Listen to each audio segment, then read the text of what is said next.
A Plaguelands Media production. Hey everyone, this is Hugh from Plaguelands Media bringing you another book review today. Now, those of you that know me, those of you that have watched some of my earlier videos from way back in the day, will know that I'm a huge fan of Robert E. Howard's Conan the Barbarian, but I am also a huge fan of Solomon Kane, the character that actually predates the publication of Conan. Solomon Kane first appeared in, I believe, Weird Tales in August of 1928, a few years before Conan the Barbarian did. Solomon Kane, for those of you that don't know, is a Puritan Englishman hailing from the town of Devon, who leaves England after being kind of chased away for his beliefs. It's also alluded to that in his earlier days, leading a band of soldiers, he might have done some not so honorable stuff. And so he travels all over the place, most famously going to Africa in pursuit of the villain Leloup. And he basically fights monsters, anywhere there's evil, he will be there to kind of put it down. It was made into a film that I believe is an underappreciated classic. There is a board game, which sadly I don't have, but I've watched a few people play it, and it absolutely captures the essence of what is Solomon Kane. But I'm not talking about any of that with you today. This is a book review. Therefore, I'm going to be going over this beast. Robert E. Howard's Solomon Kane, the original Marvel years. This is an entire collection of every Solomon Kane story that was published by Marvel Comics, dating back as far as, let me see, September of 1975, and going all the way through to April of 1994, with Savage Sword of Conan 219 and Savage Sword of Conan 220. The back, as every good Marvel Omnibus does, has every issue there for you. Now, you already know I'm going to fucking love this book. There's no ifs, ands, or buts about it. But what exactly comes in this book? Well, that's what I'm fucking going to show you today. So, hold on to your butts. Get ready for another episode of...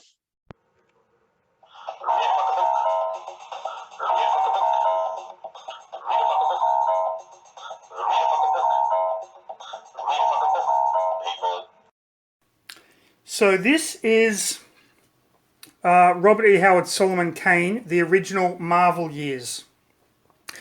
So this covers all of the Solomon Kane stories that were printed by Marvel over the decades from the 70s kind of onwards. And you do get a ton of stories here. You get all of these stories. Now, most of them are in black and white, so if you're not a fan of black and white comics, you're probably not going to enjoy this. But we begin with some little background on the character of Solomon Kane, which is really nice in case anyone isn't familiar with the character.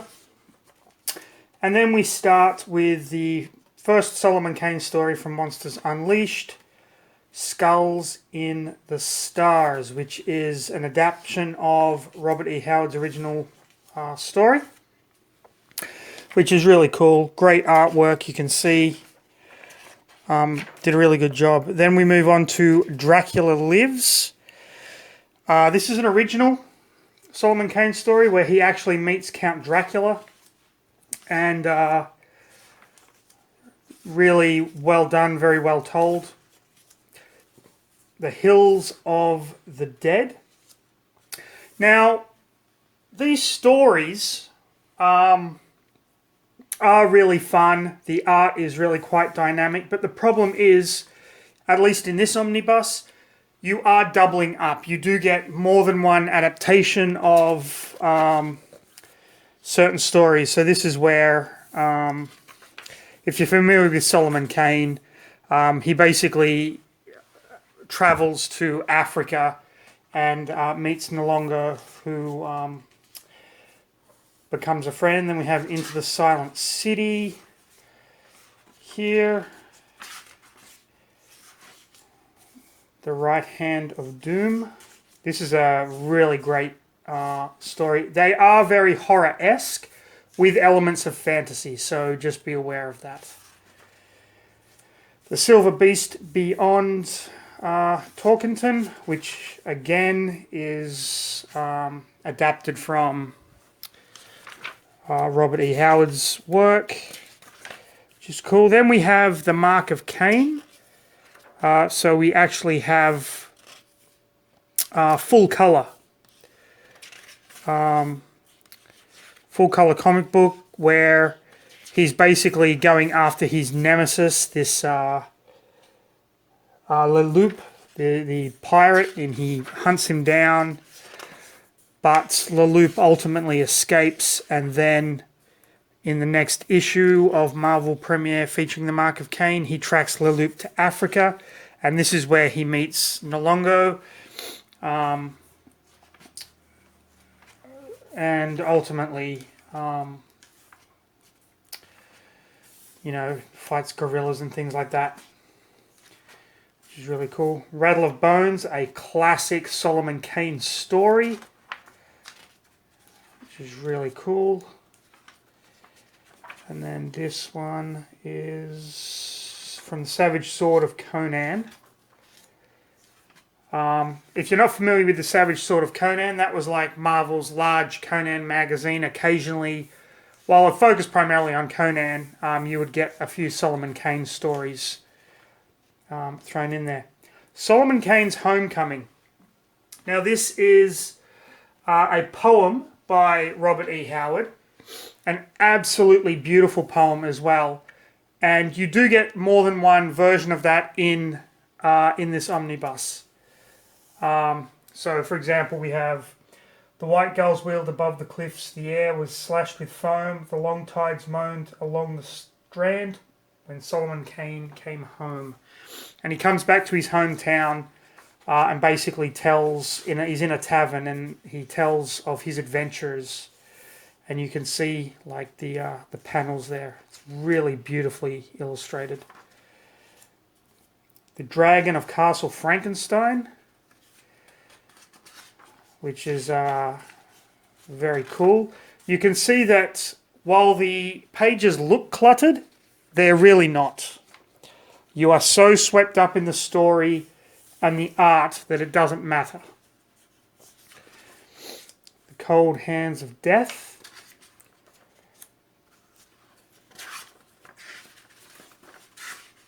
Scantily clad women were kind of a mainstay in Savage Sword of Conan books.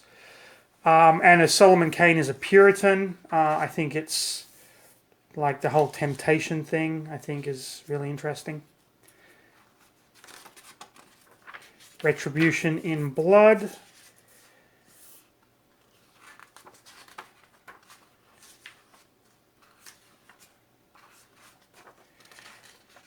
Solomon Kane, Puritan swashbuckler. Blades of the Brotherhood, which is a story about pirates. So you get so many of these. Moon of Skulls, Part 1, adapted from a story by Robert E. Howard. This was a really cool story. And then you get Part 2.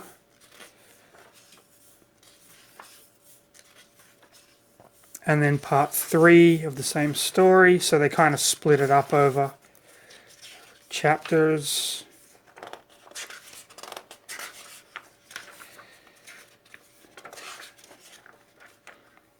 Whoops. I love the like the cover pieces. The Return of Sir Richard Grenville. Very interesting that. Footfalls within. So you get the idea that there's so many of these stories, Wings of the Night. So you go through and you're looking at how they've been adapted over the decades. Various different artists, all really consistent. I found the art in this really consistent. The pages nice and thick. The One Black Stain. This I thought was really interesting because basically this is an incident in the life of the English Admiral Sir Francis Drake. And basically Sir Francis Drake was worried that one of his friends, Sir Thomas Doughty, would basically become more popular amongst the crew of mutiny, and so had him executed. That actually happened, a historical event. You can look that up. And the One Black Stain kind of puts Solomon Kane into the middle of this, story in poetry form, which I thought was really, really cool. Red Seas, because what's a good Solomon Kane story without some pirates? Now we get to this 6-issue limited series, all in full colour, and you're going to find that these are repeats of a lot of the stories that have already appeared in this omnibus, just in colour. So this first one is where Solomon Kane, Red Shadows, is where Solomon Kane finds a girl that has been brutalised by Leloup and tracks him down to his lair, and ultimately, Leloup gets away and Solomon Kane tracks Leloup to Africa,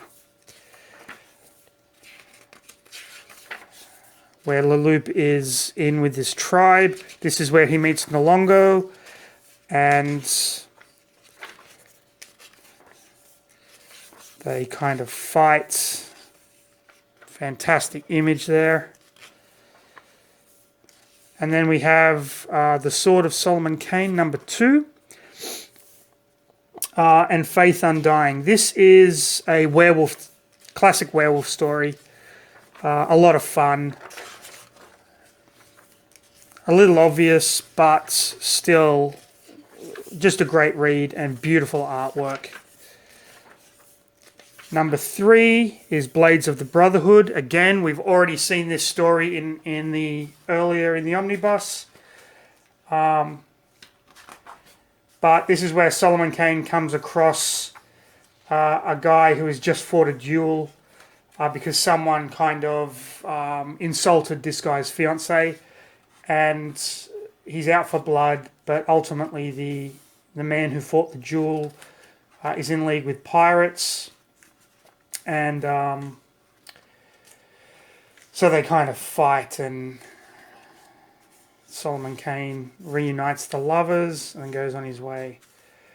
The Prophet. This has kind of Solomon Kane in like the Arab Arabia, and he basically befriends the son of this sheikh, and the son of the sheikh basically believes he is the voice of the prophet and wants to free all the slaves, but that's how the sheikh kind of gets money and labor, and so Solomon Kane helps him, and yeah, just a really great story that shows you the honourable lengths to which Solomon Kane will go to even when he's being persecuted. Hills of the Dead, a classic adaptation. We have Nolongo appearing again. He has given a magic staff to Solomon Kane. Solomon Kane rescues this woman.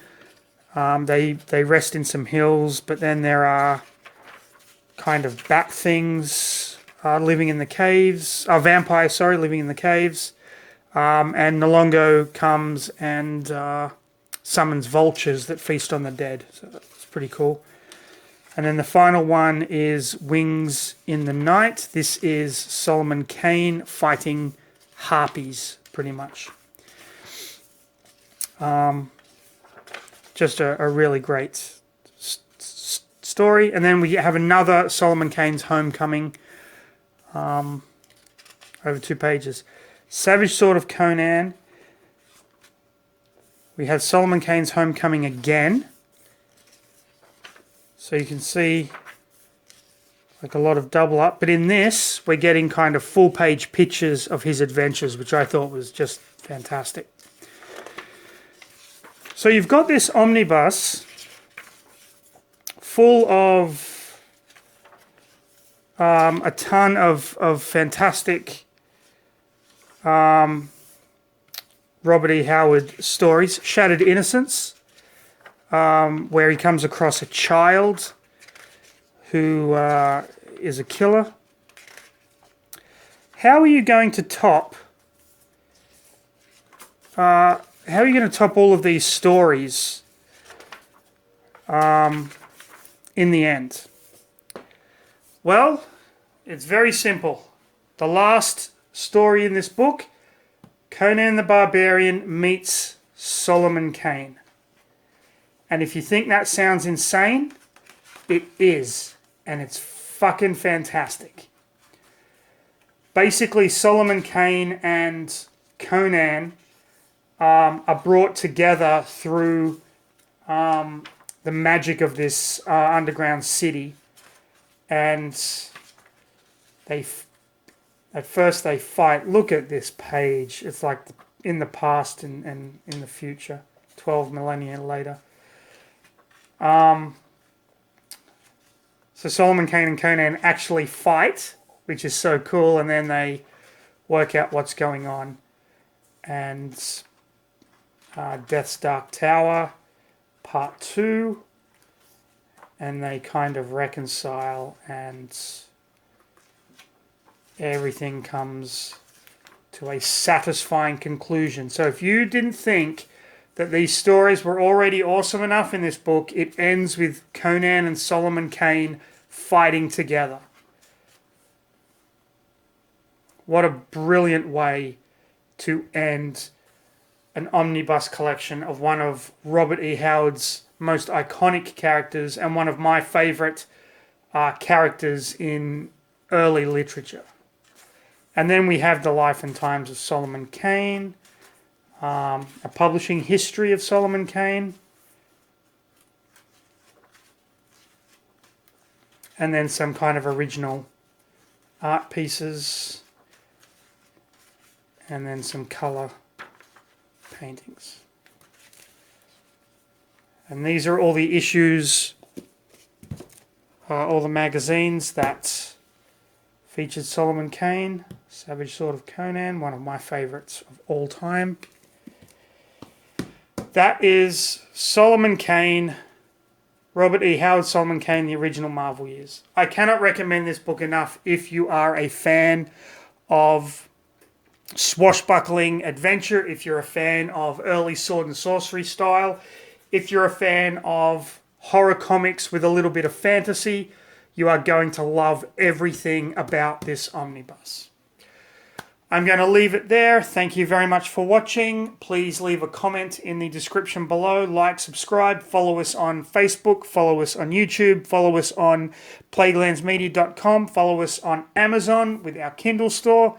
There are going to be more videos coming out soon, more game videos, more book review videos, role-playing game videos. Until then, stay safe. I'll see you in the next one. Oh, and go read a fucking book, people.